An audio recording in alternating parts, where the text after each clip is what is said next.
Olá, tudo bem com vocês? Bom, como prometido, estou aqui para compartilhar com vocês a minha experiência quanto à prática da relação sexual antes do casamento, na verdade, as consequências que isso gera, né, que isso traz para a nossa vida pessoal e também para o nosso casamento, uma vez praticado fora dele, né, antes dele.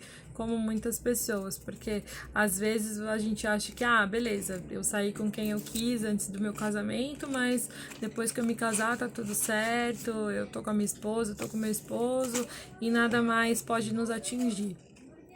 Depende, a gente vai chegar nesse ponto.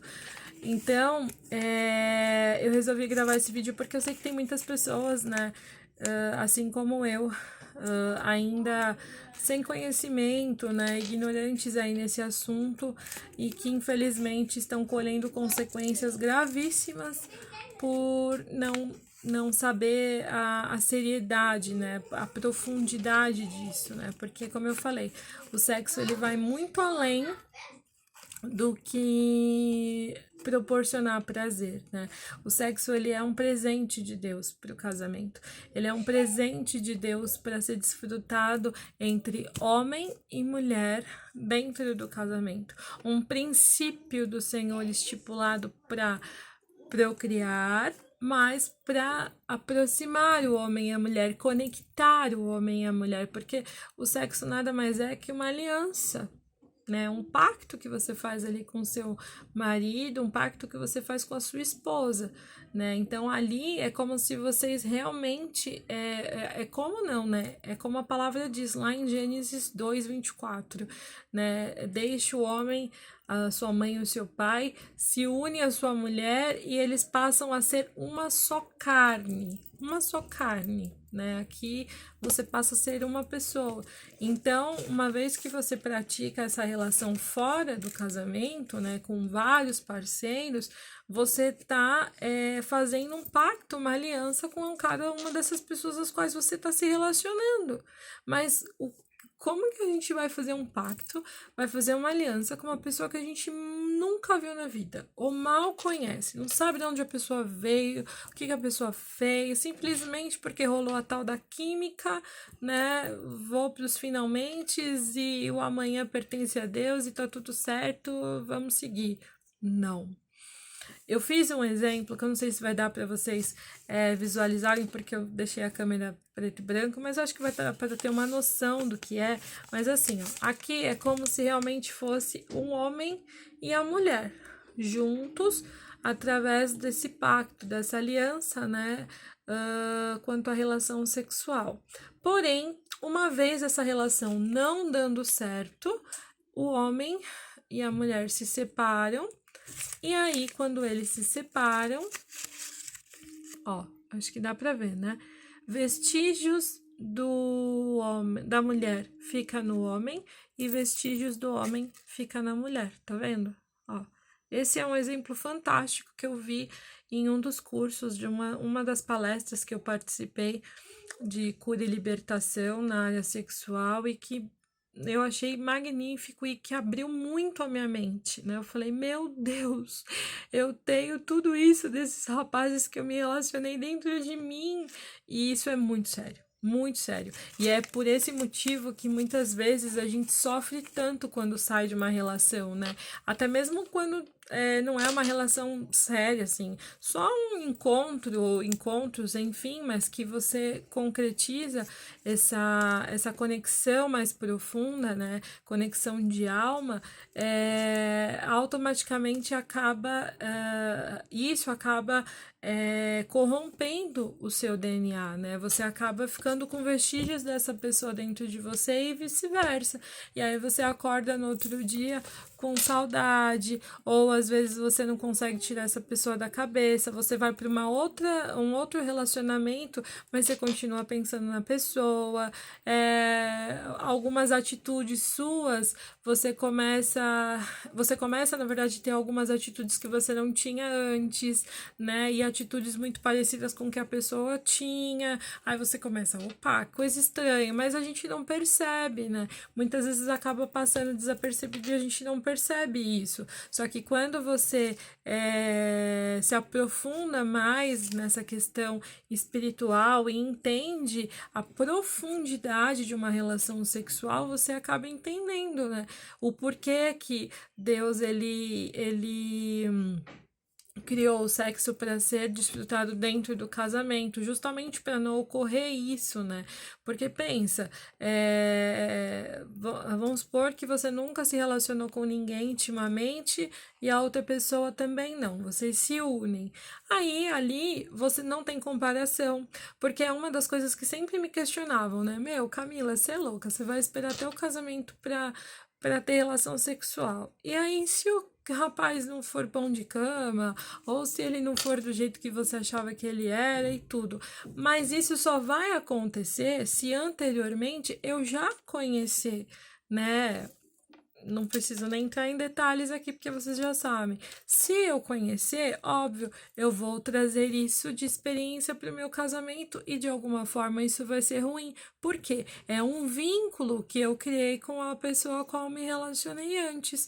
E é por isso que eu vou olhar para o meu marido e eu vou começar a comparar como eu fazia, né? Eu comparava isso, aquilo, enfim, comparava várias coisas e eu não me sentia satisfeita. Da mesma forma ele. E por que que isso acontece? Porque a gente se relacionou antes, né? A gente praticou o sexo antes do casamento e a gente não se desvinculou dessas pessoas, porque isso é tão sério, que a gente precisa passar por esse processo que eu, né, acabei de falar, que a gente passou do cura e libertação na área sexual, em todas as áreas da nossa vida, mas nós estamos falando aqui de relação sexual, então a gente passou por esse processo. Depois, se vocês quiserem saber mais sobre isso, deixa aqui nos comentários ou me chama no privado, se vocês quiserem que a gente faça uma live. Eu sei que essa coisa de live tá muito modinha, né? Não sei se seria interessante, mas talvez gravar um outro vídeo, porque eu gostaria talvez de interagir mais com vocês e poder de alguma forma tirar dúvidas que eu sei que muitos têm, né? E nem tudo dá pra gente colocar aqui no vídeo, porque é pouco tempo para falar, mas se vocês quiserem a gente grava um outro vídeo, um vídeo maior, e eu coloco lá no meu canal, ou a gente faz uma live, eu chamo meu esposo, a gente faz, né, esse essa troca de experiências para falar sobre esse assunto, mas é algo muito profundo, né? E que você precisa se desvincular de todas essas pessoas às quais você se relacionou antes do seu casamento, para que verdadeiramente você desfrute do melhor no seu casamento, né? Porque muitas pessoas falam: "Ah, tá, eu casei, agora tá tudo certo". Não, porque o pecado que você cometeu antes do casamento, ele precisa ser retirado, né? E como eu postei um pouco mais cedo, o que que faz você realmente ser perdoado por Deus e ter esse mal, esse ato arrancado da tua vida e lançado no mar do esquecimento? A confissão. Eu sei que é difícil, porque vem a questão do medo, da intimidação, né? O que que as pessoas vão pensar de mim, o que que as pessoas vão falar de mim. Eu, por muitos anos, depois de convertida, eu não conseguia me abrir. Eu não conseguia conversar com a minha liderança sobre isso, sobre esses relacionamentos. Por quê? Porque eu me sentia suja, eu me sentia, sabe, prostituta. Eu vou falar palavras, porque era isso que eu me sentia. Eu me sentia uma prostituta. Eu falava: meu, o que que eu fiz? Olha com quem eu me relacionei, sabe? Eu me sentia suja. Mas isso era o quê? Um fardo pesado, um fardo de acusação que o inimigo lançou sobre a minha vida, né? A prisão, a qual eu citei lá no meu post. Se você não viu, por favor, vai lá e leia. É a prisão a qual nós somos colocados, né? Então o pecado ele faz isso, e a gente sabe que o salário do pecado é a morte, a princípio a morte espiritual, a morte emocional, e consequentemente isso gera o quê? Depressão. E a depressão gera o quê? A morte física, porque a gente começa, né, a não reagir mais e chega a consequência aí que a gente vê quantas pessoas cometendo suicídio, quantas pessoas morrendo por várias doenças, muitas vezes psicossomáticas. Não é uma doença propriamente dita que foi gerada por alguma. Não, é doença de alma. Isso é muito sério, muito sério, muito sério. Então, assim, O que eu quero deixar aqui claro para vocês é que a relação sexual é um presente de Deus, é algo precioso, precioso, e que a gente não pode lidar com isso ou brincar com isso como a gente tem feito, porque infelizmente, e isso eu falo para os cristãos, para quem realmente está dentro da igreja, como eu falei, para quem acredita em Deus, para quem acredita na palavra de Deus, para quem está dentro da igreja, porque sim, isso ocorre dentro da igreja. Comigo aconteceu.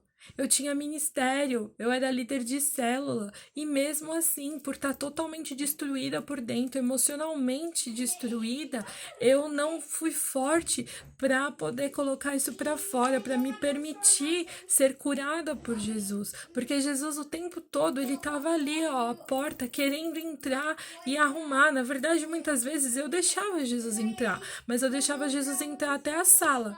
O restante da casa, que são os quartos, banheiro, o restante dos cômodos, eu fechava com toda a bagunça que estava lá dentro, eu fechava e ele só ficava na sala. Porque lá eu tinha arrumado tudo bonitinho, que nada mais é que a nossa aparência, né? A gente se faz, né, de cristãos, né, santificados, purificados, mas isso é só por fora. Quando é por fora? Porque hoje em dia nem por fora, né?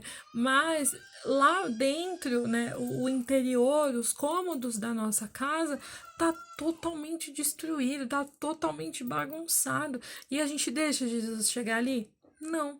E é o que acontecia comigo. Só que o que aconteceu? Por não confessar esses pecados, por não colocar isso para fora e deixar Jesus me curar, eu, infelizmente, dentro da igreja, assumindo o ministério, eu estava tão fria, espiritualmente tão fria, que eu não conseguia discernir a gravidade disso. Eu falava, meu Deus, eu estava servindo em pecado. E não é porque, ai, você tem que ser perfeito para servir a Deus. Não, mas você tem que reconhecer. E eu não reconhecia. Eu achava que aquele ato ali com meu esposo hoje, mas eu achava que aquele ato ali era algo, a gente vai casar, a gente se ama, a gente se completa e tudo. E não.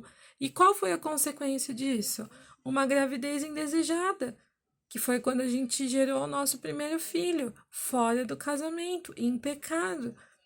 E se você não sabe, filhos gerados fora do casamento é bastardo, é considerado bastardo, porque foi um filho gerado em pecado. Por mais que a gente. Eu sei que é meio difícil entender isso, né? Porque o sexo foi criado por Deus, enfim, é um presente de Deus para o casamento. Camila, você tá viajando, como assim? É bastardo. Eu ouvi isso de pessoas da igreja, falar, meu, você tá viajando, não tem nada a ver isso. Não, é bastardo. Enquanto você não pegar o seu. Primeiro, consertar a sua situação em relação ao casamento, se casar e você pegar o seu filho, apresentá-lo a Deus e quebrar toda a legalidade, tudo que foi de alguma forma passado para ele através dessa relação, né, fora do casamento, enquanto você não fizer isso, o teu filho é considerado um bastardo. E uma vez sendo bastardo, é como se você abrisse legalidade para o inimigo agir na vida do teu filho. E muitas vezes o Senhor ele não consegue mover algo ali, porque a questão do livre-arbítrio. Você escolheu aquilo, você decidiu abrir legalidade para o inimigo. Por mais que a gente fale, é um inocente, sim, é um inocente, mas é a consequência. Quantas crianças hoje pagam? Quantas crianças hoje pagam pela consequência, pelos atos errados dos pais? Porque nós, pais, mães que estão me ouvindo, nós somos autoridade na vida dos nossos filhos. Eu vou cortar o vídeo, porque senão vai ficar muito extenso e eu não vou conseguir falar tudo, mas eu espero que de alguma forma isso tenha aberto um novo horizonte, uma luz para vocês em relação à gravidade da relação sexual fora do casamento, o que isso gera fora do casamento.